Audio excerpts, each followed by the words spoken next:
ಆಚಾರ್ಯ education trust ವತಿಯಿಂದ ಭೀಮಸೇನ ಆಚಾರ್ಯರು ಜ್ಯೋತಿಷ್ಯದ ವಿಷಯಗಳನ್ನ ಹೇಳು ಅಂತ ಹೇಳಿ ನಮಗೆ ಆಜ್ಞೆಯನ್ನು ಮಾಡಿದ್ದಾರೆ. ಹೀಗಾಗಿ ಜ್ಯೋತಿಷ್ಯದಲ್ಲಿ ಬರುವಂತಹ ಕೆಲವೊಂದಿಷ್ಟು ವಿಷಯಗಳನ್ನ ನಾನು ಇಲ್ಲಿ ಪ್ರಸ್ತುತವನ್ನು ಪಡಿಸ್ತೇನೆ. ಮೊದಲನೇದಾಗಿ ಜ್ಯೋತಿಷ್ಯ ಶಾಸ್ತ್ರ ಅಂದರೆ ಏನು? ಕೇವಲ ಫಲ ಮಾತ್ರ ಜ್ಯೋತಿಷ್ಯ ಶಾಸ್ತ್ರ ಅಲ್ಲ, ಫಲವನ್ನು ಒಳಗೊಂಡಿರತಕ್ಕಂತಹದ್ದು ಜ್ಯೋತಿಷ್ಯ ಶಾಸ್ತ್ರವೇ ಹೊರತಾಗಿ ಕೇವಲ ಫಲ ಮಾತ್ರ ಜ್ಯೋತಿಷ್ಯ ಶಾಸ್ತ್ರ ಅಲ್ಲ. ಸ್ಪಷ್ಟವಾಗಿ ಹೇಳ್ತಾರೆ, ತ್ರಿಸ್ಕಂದಾತ್ಮಕಂ ಜ್ಯೋತಿಷಂ ಅಂತ ಹೇಳಿ.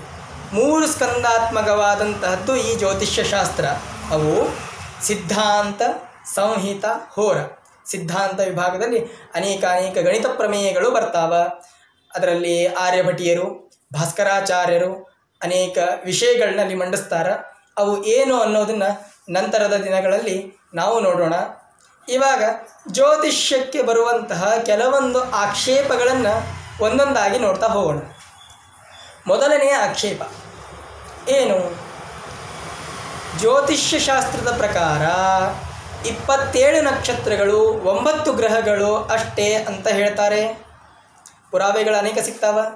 ಜ್ಯೋತಿಷ್ಯ ಶಾಸ್ತ್ರದ 27 ನಕ್ಷತ್ರಗಳು 9 ಗ್ರಹಗಳು ಅಷ್ಟೇ ಅವೆ. ಯಾಕೆ? ಎಲ್ಲ ಜ್ಯೋತಿಷ್ಯ ಪುಸ್ತಕಗಳಲ್ಲಿಯೂ ಗ್ರಂಥಗಳಲ್ಲಿಯೂ ಇದೇ ಪ್ರತಿಪಾದಿತವಾದಂತಹದ್ದು. ಹೀಗಾಗಿ ಕೆಲವೊಂದಿಷ್ಟು ಜನರು ಹೇಳೋದೇನು? ಅಷ್ಟೇ 27 ನಕ್ಷತ್ರಗಳು 9 ಗ್ರಹಗಳು ಅಷ್ಟೇ ಇವೆ. ಹೀಗಾಗಿ ಈ ಜ್ಯೋತಿಷ್ಯ ಶಾಸ್ತ್ರ ಪೊಳ್ಳುವಾದ.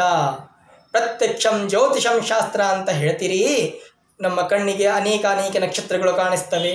ಇವತ್ತಿಗೆ ನಮ್ಮ ವಿಜ್ಞಾನಿಗಳು ಅನೇಕ ಗ್ರಹಗಳನ್ನಲ್ಲ, ನಕ್ಷತ್ರಗಳನ್ನಲ್ಲ, ಅನೇಕ ಬ್ರಹ್ಮಾಂಡಗಳನ್ನೇ ಕಂಡುಹಿಡಿಯುತ್ತಿದ್ದಾರೆ. ಹೀಗಾಗಿ ನೀವು ಹೇಳ್ತಕ್ಕಂತಹ ವಾದ ಇದು ಪೊಳ್ಳುವಾದ ಅಂತ ಹೇಳ್ತಾರೆ. ಇಂತಹ ಆಕ್ಷೇಪಗಳಿಗೆ ನಮ್ಮ ಪೂರ್ವಾಚಾರ್ಯರು ಸ್ಪಷ್ಟವಾಗಿ ಉತ್ತರವನ್ನು ಆವಾಗಲೇ ಕೊಟ್ಟು ಬಿಟ್ಟಿದ್ದಾರೆ. ಏನು? ಪರಾಶರರು ಹೇಳ್ತಾರೆ, ಆಕಾಶೇ ಯಾನಿ ದೃಶ್ಯಂತೆ ಜ್ಯೋತಿರ್ಬಿಂಬಾನ್ಯನೇಕಶಃ ತೇಷು ನಕ್ಷತ್ರನಾಮಾನಿ ಗ್ರಹನಾಮಾನಿ ಕಾನಿಚಿತ ಅಂಥೇಳಿ. ಆಕಾಶದಲ್ಲಿ ನಮಗೆ ಏನು ತೇಜೋಬಿಂಬಗಳು ಕಾಣಿಸ್ತವೆಯೋ ಅವುಗಳಲ್ಲಿ ಈ ನಕ್ಷತ್ರಗಳ ಹೆಸರುಗಳು, ಈ ಗ್ರಹಗಳ ಹೆಸರುಗಳು ಕೆಲವುಗಳಷ್ಟೇ ಹೊರತಾಗಿ 27 ನಕ್ಷತ್ರಗಳು 9 ಗ್ರಹಗಳು ಅಷ್ಟೇ ಅಂತ ಸರ್ವತಾ ಯಾರೂ ಹೇಳೋದಿಲ್ಲ. ಹೀಗಾಗಿ ಈ ವಾದ ಅರ್ಥಹೀನವಾದಂಥದ್ದು. ನಂತರದಲ್ಲಿ ಬರುವಂತಹದ್ದು ಸೃಷ್ಟಿ ಪ್ರಕರಣ. ಅದರಲ್ಲಿ ಇವತ್ತಿಗೆ ಪ್ರಚಲಿತವಾದಂತಹವು 2 ವಾದಗಳು. ಒಂದು ಡಾರ್ವಿನ್ಸ್ ಎವಲ್ಯೂಷನ್ ಥಿಯರಿ, ಇನ್ನೊಂದು ಬಿಗ್ ಬ್ಯಾಂಗ್ ಥಿಯರಿ ಅಂತ. ಇವತ್ತಿಗೆ ಡಾರ್ವಿನ್ಸ್ ಎವಲ್ಯೂಷನ್ ಥಿಯರಿಯನ್ನು ನಾವು ನೋಡ್ತಾ ಹೋಗೋಣ. ಡಾರ್ವಿನ್ಸ್ ಎವಲ್ಯೂಷನ್ ಥಿಯರಿ ಪ್ರಕಾರ ಒಂದು ಪ್ರಭೇದ, ಆ ಪ್ರಭೇದ ವಿಕಾಸಗೊಂಡು ಅದು ಮನುಷ್ಯನಾಗಿ ಪರಿವರ್ತನೆ ಆಯಿತು ಅಂತ ಹೇಳ್ತಾರೆ.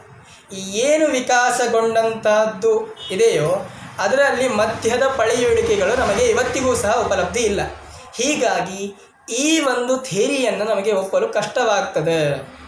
ನಂತರದಲ್ಲಿ ಇನ್ನೂ ಒಂದು, ಈ ವಿಕಾಸ ಹೊಂದಬೇಕಾದರೆ ನಮಗೆ ಜೆನೆಟಿಕ್ ಕೋಡ್ ಅತಿ ಪ್ರಾಮುಖ್ಯವಾದಂತಹದ್ದು. ಆ ಜೆನೆಟಿಕ್ ಕೋಡ್ ಎಲ್ಲಿಂದ ಬಂತು ಅನ್ನೋದು ಸಹ ಅತ್ಯಂತ ಕ್ಲಿಷ್ಟಕರವಾದಂತಹ ವಿಷಯ. ಹೀಗಾಗಿ ಇದನ್ನು ಡಾರ್ವಿನ್ಸ್ ಥಿಯರಿಯೇ ನಿಜವಾದಂತಹದ್ದು ಅಂತ ಹೇಳಿ ಒಪ್ಪಲಿಕ್ಕೆ ಬಹಳ ಕಷ್ಟವಾಗ್ತದೆ. ಆಯಿತು, ಡಾರ್ವಿನ್ಸ್ ಥಿಯರಿ ಸತ್ಯ ಅಂತ ಒಪ್ಕೊಳ್ಳೋಣ. ಜಿರಾಫೆಯ ಕತ್ತು ಹೇಗೆ ಉದ್ದ ಆಯಿತು? ಅದಕ್ಕೊಂದು ಕಥೆ ಹೇಳ್ತಾರೆ. ಏನು? ಆ ಜಿರಾಫೆ ಬರಗಾಲ ಬಂದಿತ್ತು, ಅತಿ ಎತ್ತರದ ವೃಕ್ಷಗಳಿದ್ದವು. ಆ ವೃಕ್ಷಗಳಲ್ಲಿ ಹಸಿವೆಯಿಂದ ಆ ಎಲೆಗಳನ್ನು ತಿನ್ನಲಿಕ್ಕಾಗಿ ಅದು ಕತ್ತನ್ನು ಮೇಲೆ ಮಾಡಿ ಮಾಡಿ ಮಾಡಿ ಮಾಡಿ ಅದರ ಕುತ್ತಿಗೆ ಉದ್ದ ಆತು ಅಂತ ಹೇಳ್ತಾರೆ. ಹೌದಾ? ಓಕೆ, ಒಪ್ಪೋಣ, ಸರಿ. ಹಾಗಿದ್ದಾಗ ಆಡಿನ ಕತ್ತು ಏಕೆ ಎತ್ತರ ಆಗಲಿಲ್ಲ, ಏಕೆ ಉದ್ದ ಆಗಲಿಲ್ಲ? ಆಡು ಹೇಗೆ ಮೇಯುತ್ತದೆ ಅನ್ನೋದನ್ನೆಲ್ಲರೂ ನೋಡಿರಿ. ಕಾಲನ್ನು ಮೇಲೆ ಮಾಡಿ ತಿಂತದ, ಹೌದನ್ನು? ಅದು ಕತ್ತನ್ನು ಹೀಗೇ ಮಾಡಿ ತಿಂತದ, ಅದರ ಕುತ್ತಿಗೆ ಯಾಕೆ ಉದ್ದ ಆಗಲಿಲ್ಲ? ಹಾವನ್ನು ನಾವು ಯಾವುದೋ ಕಾಲದಿಂದ ಪುಂಗಿಯನ್ನು ಊದಿ ಹಿಡಿಲಿಕ್ಕತ್ತೇವೆ, ಹೌದಾ? ಹೀಗಿದ್ದಾಗ ಆ ಹಾವಿನಲ್ಲಿ ಅಷ್ಟು ವಿಕಾಸ ಆಗಲಿಲ್ಲ. ಏನು?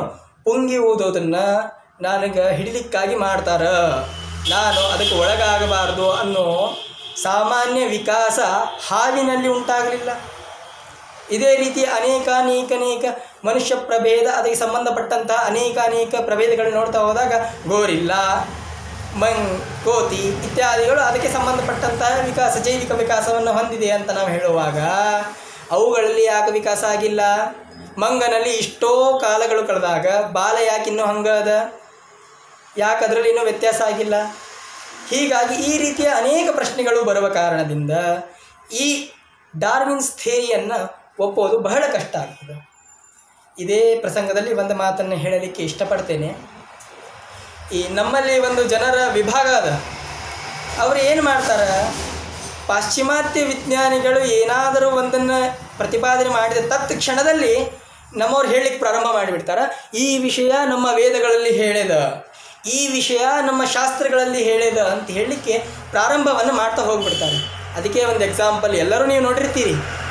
ಡಾರ್ವಿನ್ಸ್ ಥಿಯರಿಯನ್ನು ನಮ್ಮ ದಶಾವತಾರಕ್ಕೆ ಹೋಲಿಕೆಯನ್ನು ಮಾಡ್ತಾರೆ.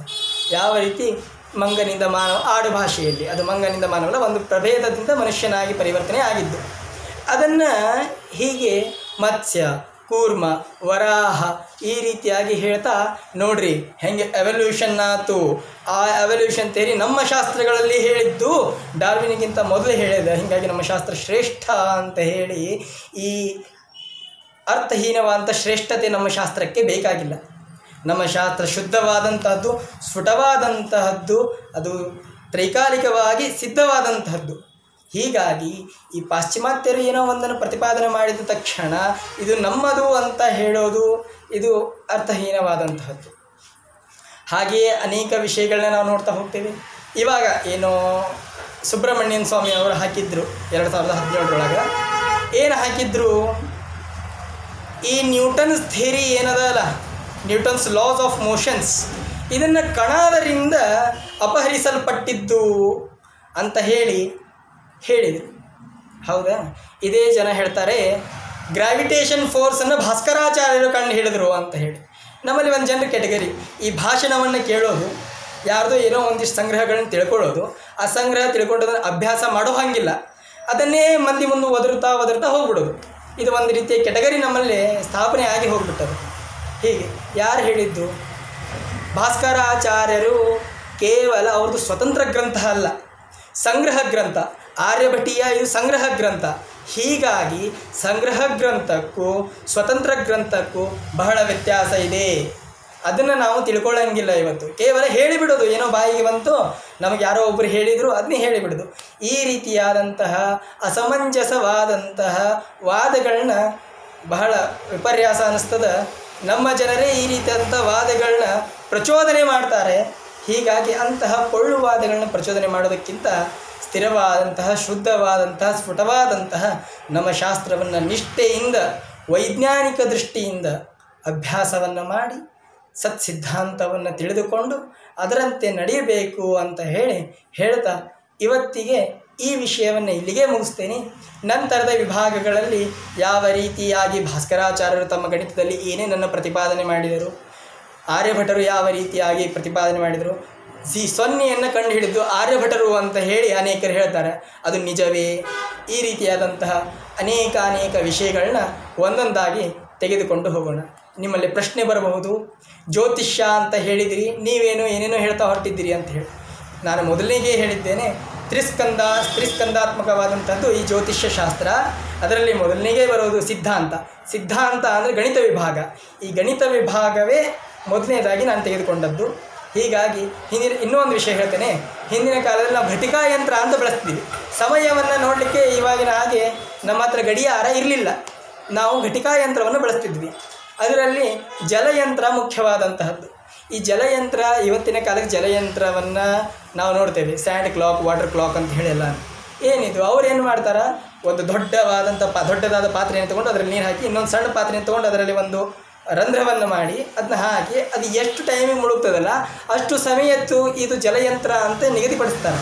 ಆದರೆ ಹಿಂದಿನ ಕಾಲದಲ್ಲಿ ಈ ರೀತಿ ನಾವು ಅದನ್ನ ಇದೇ ರೀತಿ, ಇದು ಒಂದು ಘಟಿಕಾ ಯಂತ್ರ ಅಂದರೆ ಒಂದು ಘಟಿಕ ಅಂದರೆ 24 ನಿಮಿಷ, ಒಂದೊಂದು ಘಟಿಕ, ಒಂದು ದಿನಕ್ಕೆ 60 ಘಟಿಕ.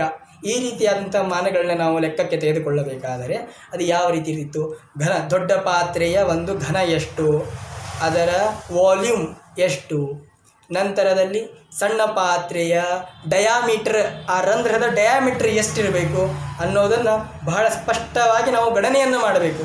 ಇಂತಹ ಶುದ್ಧವಾದಂತಹ ಗಣಿತಶಾಸ್ತ್ರವನ್ನು ಒಳಗೊಂಡಂತಹ ಈ ಶಾಸ್ತ್ರವನ್ನು ಕೆಲವೊಂದಿಷ್ಟು ಜನರು, ಕೆಲವೊಂದಿಷ್ಟು ಆ ಕೆಟಗರಿ ಜನರು ಏನೇನೋ ತಮ್ಮ ಬಾಯಿಗೆ ಬಂದ ಹಾಗೆ ನಮ್ಮ ಭಾರತೀಯ ಸಂಸ್ಕೃತಿಯನ್ನು ಅವಹೇಳನ ಮಾಡಲಿಕ್ಕಾಗಿ, ನಮ್ಮ ಭಾರತೀಯ ಸಂಸ್ಕೃತಿಯನ್ನು ತೆಗಳಲಿಕ್ಕಾಗಿ ಈ ರೀತಿಯಾದಂಥ ಅನೇಕ ಪೊಳ್ಳು ಆಕ್ಷೇಪಗಳನ್ನ ಮಾಡ್ತಾ ಹೋಗ್ತಾರೆ. ಆ ಒಂದೊಂದನ್ನೇ ನಂತರದ ವಿಡಿಯೋಗಳಲ್ಲಿ ನಾವು ನೋಡೋಣ ಅಂತ ಹೇಳ್ತಾ ನನ್ನ ಮಾತುಗಳನ್ನ ಮುಗಿಸ್ತೀನಿ. ಕೃಷ್ಣಾರ್ಪಣ ಮಸ್ತು.